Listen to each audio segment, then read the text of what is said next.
Hello everyone, this is Serious Trivia, and today we're continuing our top 10 multiplayer generals rankings with the top 10 cheapest general rank.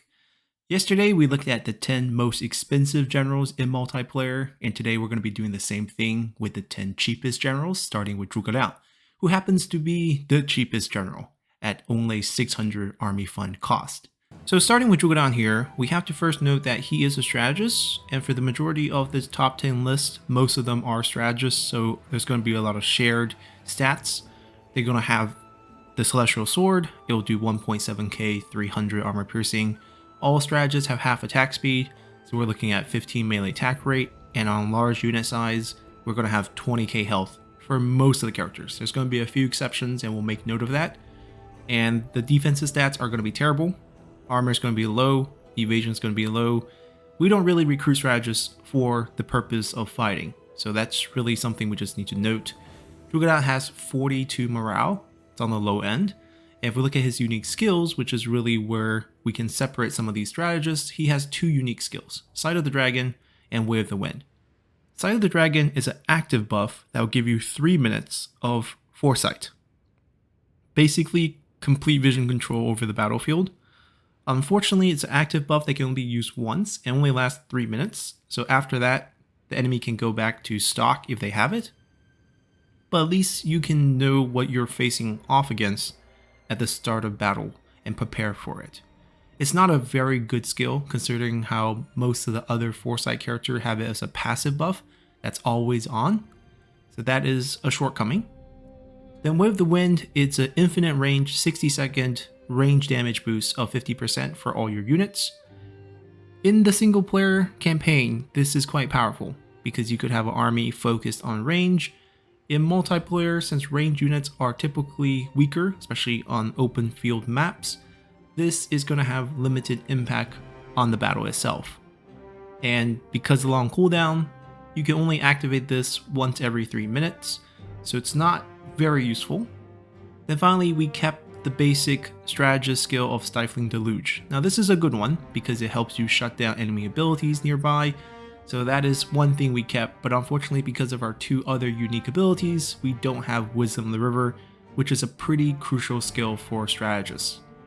So that's pretty much the overview for Drugal. There's not too much to add.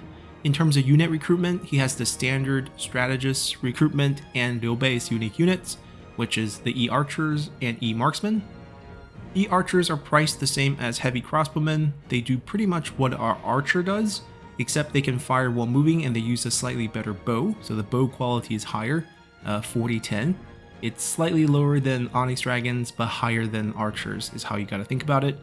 They cost more than archers, and they pretty much have nothing really special going for them, except for the fact they can fire while moving, so you can sort of position them well. But in multiplayer, when things are chaotic, you can't really afford to have your archers running around. They will get caught off guard by enemy cavalry, by enemy generals, and they get wiped, so that bonus really doesn't apply. And E-Marksman is completely worthless because of their high price. At 800 to get a unit that does the same damage as the E-Archer, for a little bit more defensive and health stats, it's simply not worth it. So this is not viable at all for multiplayer, so the only thing that's different on Drugal is the E-Archer, and I don't think they're worth it. I think getting a few crossbowmen is probably way better in terms of value compared to E-Archer, where most of their damage are on the base damage. Then moving up in price. Aside from Drugal at 600, we have Coron at 645, slightly higher in price. And if we look at the weapons very quick, same exact stat, same morale, same health, same attack speed, same weapon, thus same damage, 5% more armor compared to Drugal. And the skill is where things become very different. Coron has the basic strategist skill, same as generic strategists in the game, and that's a good thing because you pick up Wisdom River, you pick up Stifling Deluge, and you can also help your own generals reduce their cooldown with Inspiring Surge. So this combination here is actually very useful. So this is a great set of skills to have, just a generic one. Unless you can replace one of these with something way better, the generic version is probably the best thing you want on a strategist. Now in terms of unique units, Coron has Fury of Beihai and Thunder of Jian. These are both very powerful crossbow units. You want to go with a cheaper variant because the defense stat doesn't really offer very much. It's always going to be hard to protect them out on an open field, but if you can protect them, Fury Beihai are going to be the best range units that you can buy because of their high armor piercing damage, extremely long range, and very high base ammo. And if you put it on a general like Coron, you're getting at least 50 ammo here. So they're very, very powerful. So that's definitely a great unit to have on your roster, and Coron's the only one with this unit, I believe.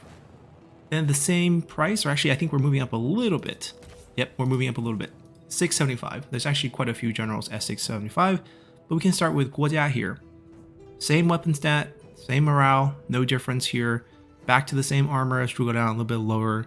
There's no special trait aside from increased character experience, which doesn't really matter in multiplayer on the armor. He has the two most essential default strategist skill and the Stifling Deluge and Wisdom River, but his unique skill replaces Inspiring Surge, which is the skill that you want to replace. And this is actually a good one.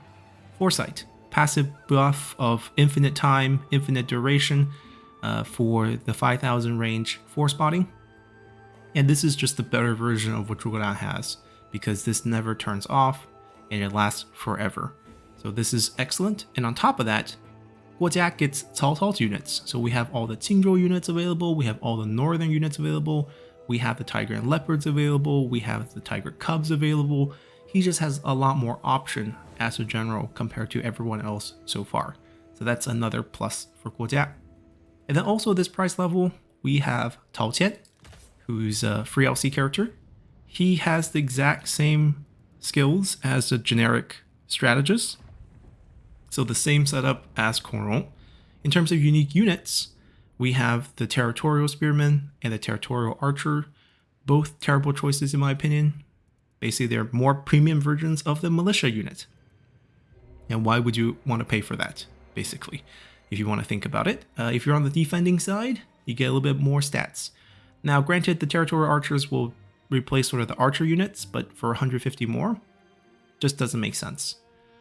And quickly skipping ahead, we have one more general at this price level, and that's Xun Yu.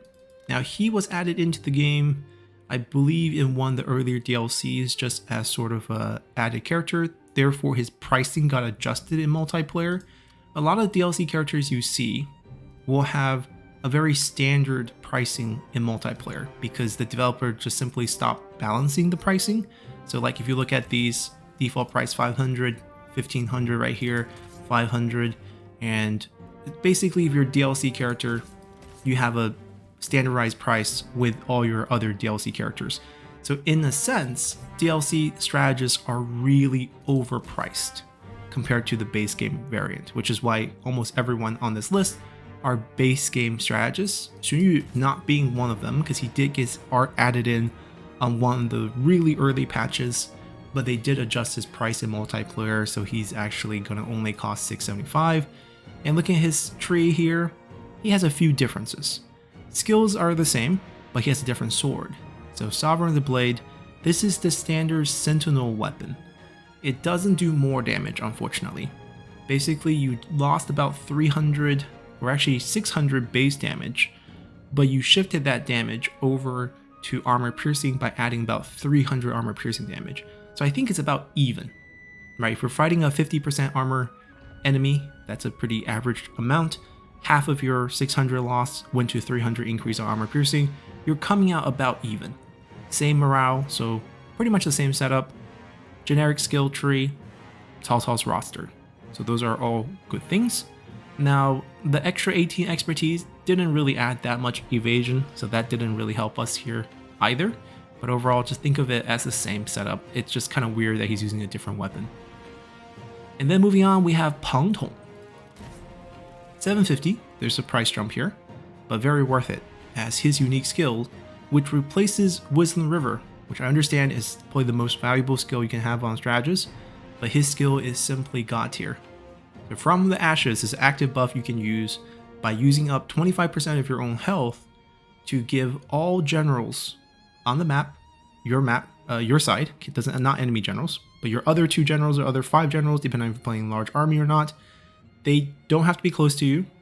For the next 10 seconds, they'll heal back up 8.2k health, and they will become invincible during those 10 seconds. So they will take no damage. So if they're about to die, you save them, they heal back 8.2k, they can still do whatever they want for the next 10 seconds. And after 120 seconds, you can do it again and again.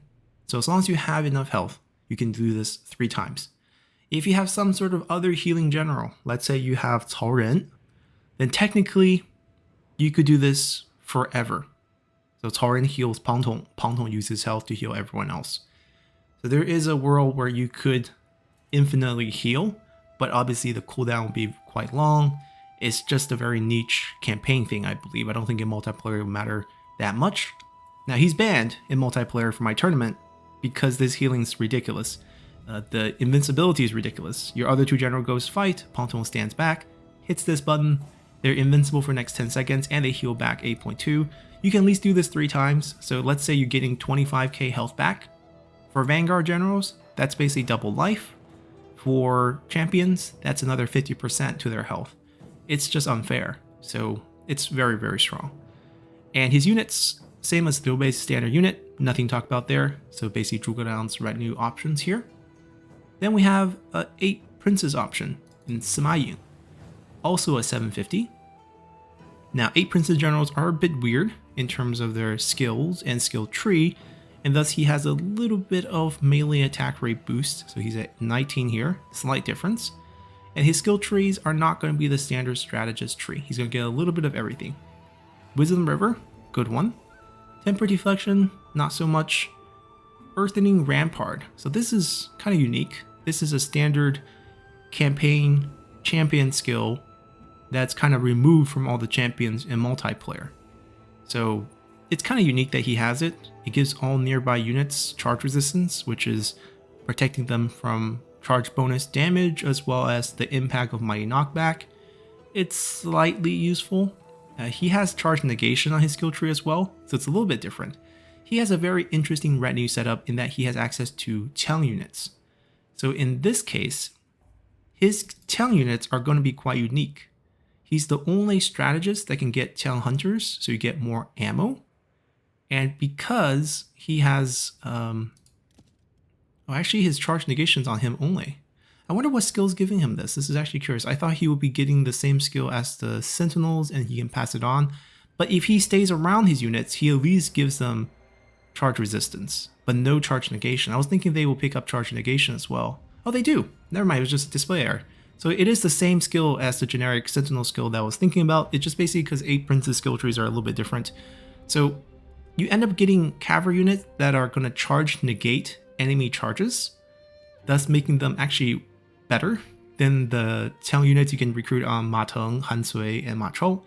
So he has a pretty interesting combination here with Chang Hunters in particular, because the only unit that's going to run down Chang Hunter is going to be some sort of shock cavalry, and you can actually negate their charge, which gives you a huge advantage, and you end up with more ammo because you're on a strategist. So instead of 50, which was the base, it wasn't getting refreshed, it's actually 100 because he has at least enough cunning to double it. I believe all the strategists in multiplayer gets default stats in terms of the 5 attributes, and the cunning aspects always double ammo, same as what we saw in Coron earlier. So this is a pretty interesting setup with Semaine. Then moving on, we have Jasper. If I can find him. There he is. So Jasper is also going to be a little bit pricier, 825, and he's going to have the 2 key skills from generic strategists, Wisdom River plus Stifling Deluge. That's always a good sign. And he's going to get Hidden Strike. It's going to empower his next damaging ability, and it's going to dish out 3.8k damage over the next 5 seconds if he hits you, and then minus 50% speed, minus 50% armor. Just adds a little bit more punch to his melee attack. It's not much, but it's something. The rest of the stats are still very poor. Unit choices, however, is very interesting. He gets Dong Zhuo's units, so he gets Xiliang Cav, but not Lu Bu's units.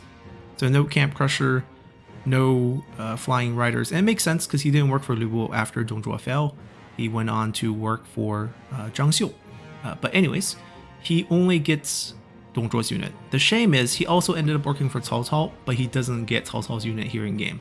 That's a slight problem, but overall having Hidden Strike's quite nice, and his unique calling card is his armor, enabling snipe for his own retinue. So you can hide your retinue, let's say in a forest, you can give them snipe. It's not super useful in multiplayer because the projectiles are very visible to the other human player and they can just hunt you down. If you can lay some sort of ambush trap in that forest, perhaps that will be useful. You sort of just expose your ranged units real quick, they come charge at you, you have other units hiding in that forest, you wipe them out that way. You basically need the opponents to make some sort of mistake to utilize this well. Aside from that, nothing too special about Jasper. Then we move on to Zhou Yu, who has the same exact price, and Zhou Yu's skills are going to be Wisdom River, but instead of Stifling Deluge, unfortunately he kept Inspiring Surge. He replaced Stifling Deluge with Ripples of Perspective, which is a forest sighting ability. Now, many people have said it, this doesn't have the visibility increase, but if you have 5,000 forest spotting increase, you basically have 5,000 visibility increase. It tells you can see trees or inside the forest for 5,000 range. You can see the rest as well, because where else are the enemy units are going to, hide? This basically is the same thing. It just, the code is weird. It does the same exact thing as Guojia's ability. He does have the Sentinel weapon, so it's going to be the swap stats. We mentioned this is pretty much the same. What's different about Zhou Yu is he has a couple things going for him.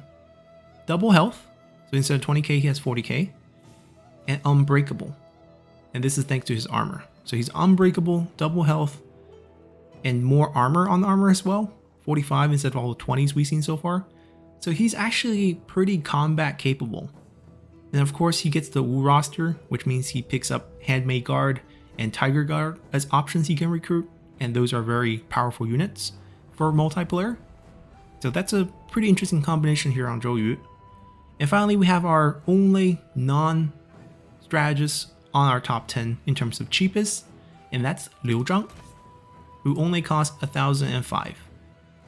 So Liu Zhang actually has a pretty interesting setup. So weapon wise, we're looking at the Celestial Sword again. Nothing special there, nothing special on his armor at all. Matter of fact, he has a strategist armor value, slightly higher melee evasion, even less base damage because he has less base damage multiplier on his skill tree compared to the strategist, which usually comes out to about 1.7. He has interesting units, all the standard commander units plus Dongzhou Bing.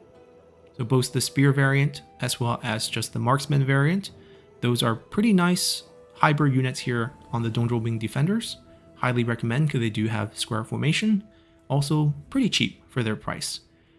Then looking at his skills.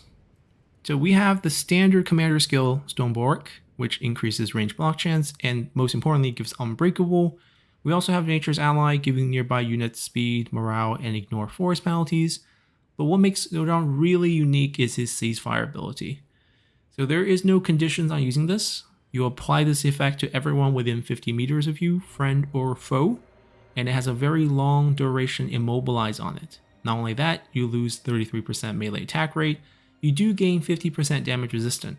And in our tournament, we have seen this strategy being used in the round of 8 by Storm N. Very, very creative usage, where Liu Zhang is teamed up with a powerful general such as Lu Bu, for example, can be anyone who has a really good weapon.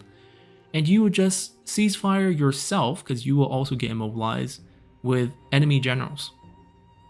And your other powerful general will be outside of the range. He'll then march on in for the next 60 seconds, kill those immobilized generals that you have frozen in place, and rinse and repeat because there's infinite use of ceasefire. In addition to that, this is a very powerful ability in terms of protecting key assets. So let's say you have a trebuchet that you need to protect. If you put Liu Zhang next to it, there is no way that trebuchet gets picked off, because any unit that gets close, you just immobilize them, then dump your other units on top of them, kill them before the 60 seconds up, and you're fine.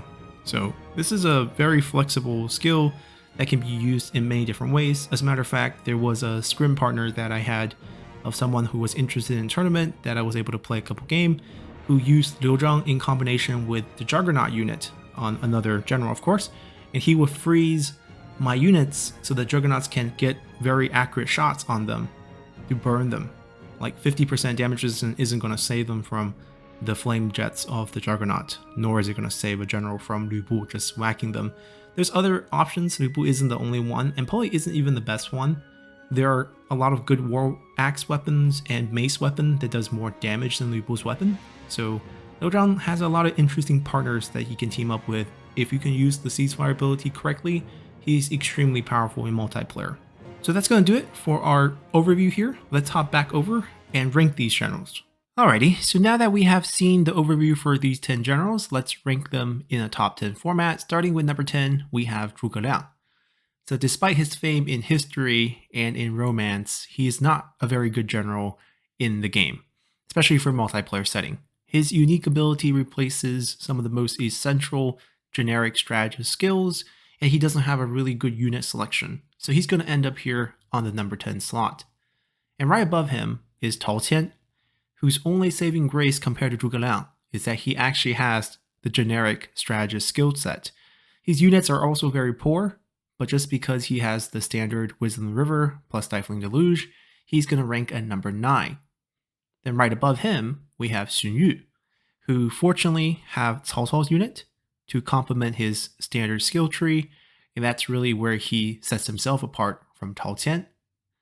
Then sitting above them, we have Jasper, who unfortunately does not have Cao Cao's retinues, but he does have some options from Dongzhuo's skill tree, but most importantly, he picks up an important new skill in the Hidden Strike, which adds quite a bit of damage compared to the rest of the strategists, and there is some value in that compared to the Inspiring Surge that's available on Xun Yu and Tao Qian, so he's going to end up a little bit ahead of them at number 7.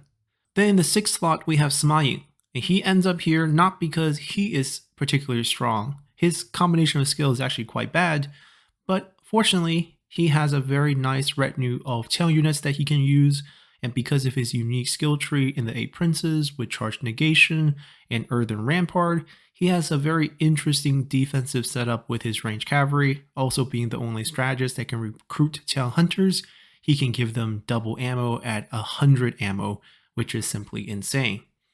Then we have Coron sitting at rank 5, and he gets here because of his Fury of Beihai.